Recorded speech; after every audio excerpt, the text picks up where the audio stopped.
श्री गणेश दत्त गुरुभ्यो नमः। शोषणं भवसिन्धोश्च ज्ञापनं सारसम्पदः गुरोः पादोदकं सम्यक् तस्मै श्री गुरुवे नमः। परमपूज्य सद्गुरू श्री रामकृष्ण क्षीरसागर स्वामींना वंदन करून संघटित सत्संग मंडळांच्या या गुरुकार्यातील मोहिमेमधल्या 2040व्या भागाचं मी पठण करीत आहे। आज मार्गशीर्ष शुद्ध पंचमी, मंगळवार दिनांक 25 नोव्हेंबर 2025। उपदेशामृत संग्रह भाग 8 या ग्रंथातील भगवान श्री दत्तात्रय सत्संग मंडळ मुंबई दिनांक 20/10/1996 बैठक क्रमांक 201 परमपूज्य महाराजांनी वेळोवेळी भक्तांशी केलेले हितगुज भाग 49।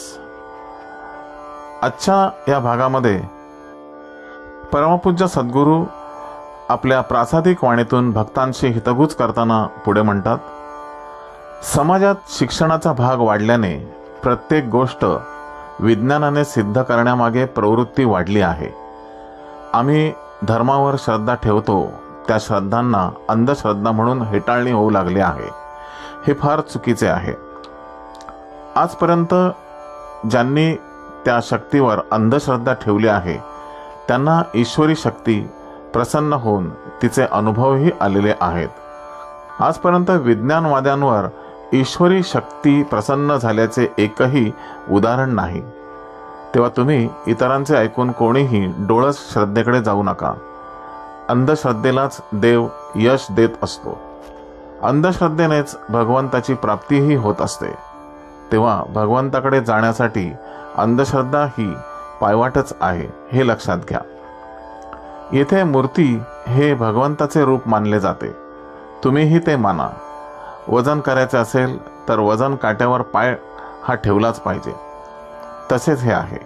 आजपर्यंत ज्यांनी मूर्तीला ईश्वराचे रूप मानून अतिशय भावपूर्ण होऊन सेवा केली आहे त्यांना त्या ईश्वरी मूर्तीतून त्या शक्तीचे दर्शन झालेले आहे।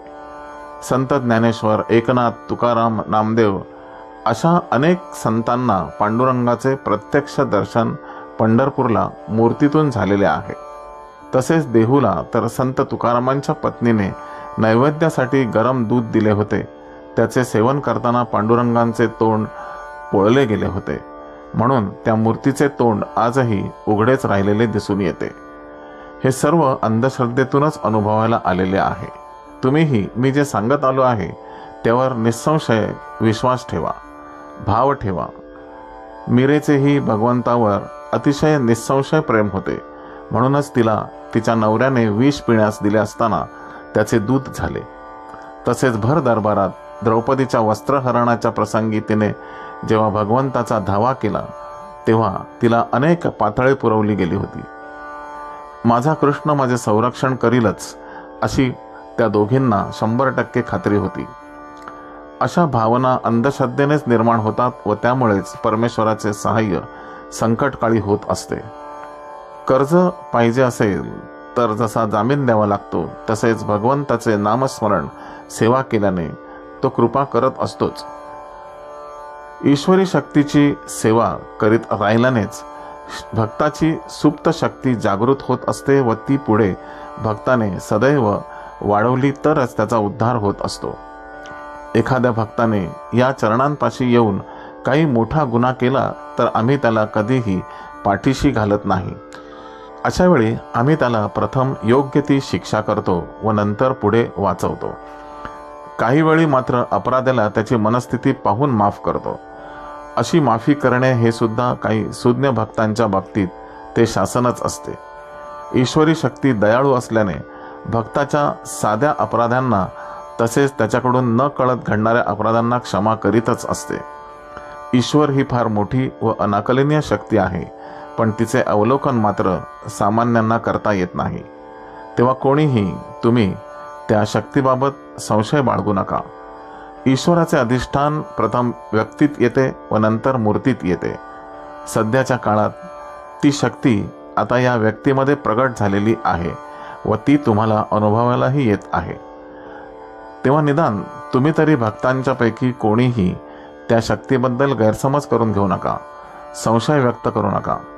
जीवनाला चांगले वळण लावून ते सन्मार्गी लावण्याचे काम आता तुमचे आहे. ईश्वरी शक्तीच्या सहवासात गेल्यावर भक्तांच्या जीवनावर सुपरिणाम होत असतोच. तो नाही झाला तरच विशेष.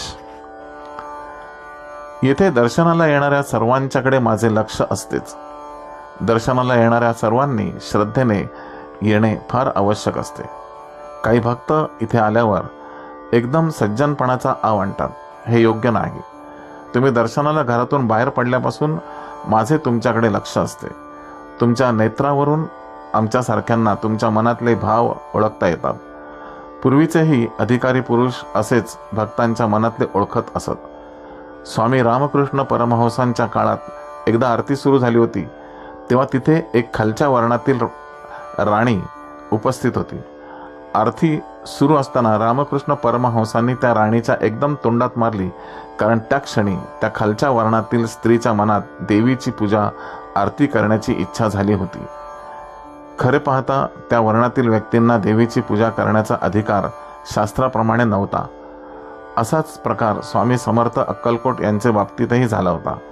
स्वामींचे दर्शन घेण्यासाठी एकदा राजा आला असताना त्याने स्वामींना भोजन घेतले का असे विचारले. तेव्हा स्वामींनी त्या राजाच्या खाडकन मुस्काटात मारले व विचारले की तू माझ्या आधी का जेवलास.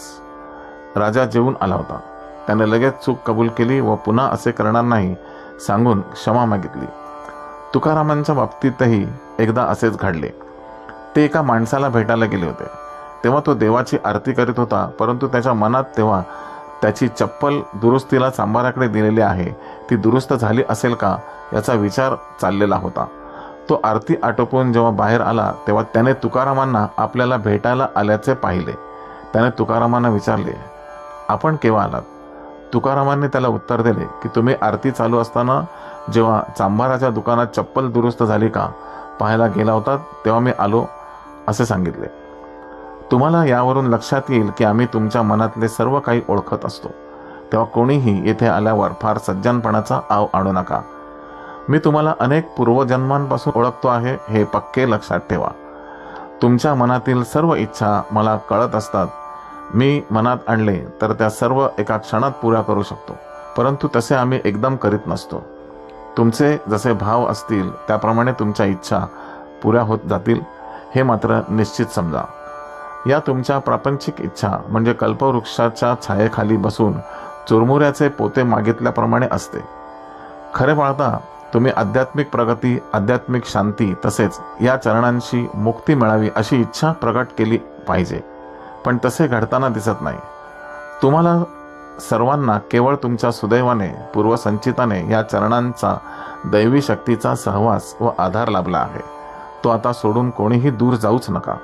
तुम्ही या देहाचे जरी वरचेवर येऊन केवळ दर्शन घेतले तरी तुमचा उद्धार होऊ शकतो. तुम्हाला इतर काहीही करायची गरजच राहणार नाही. श्री गुरुदेव दत्त. गुरुबंधू आणि भगिनींनो, आजचे हे हितगुज पठण परमपूज्य सद्गुरूंच्या चरणी सादर अर्पण. या हितगुजाच्या पुढील भागासाठी पुन्हा भेटूया उद्या सकाळी 6 वाजता. श्री गुरुदेव दत्त.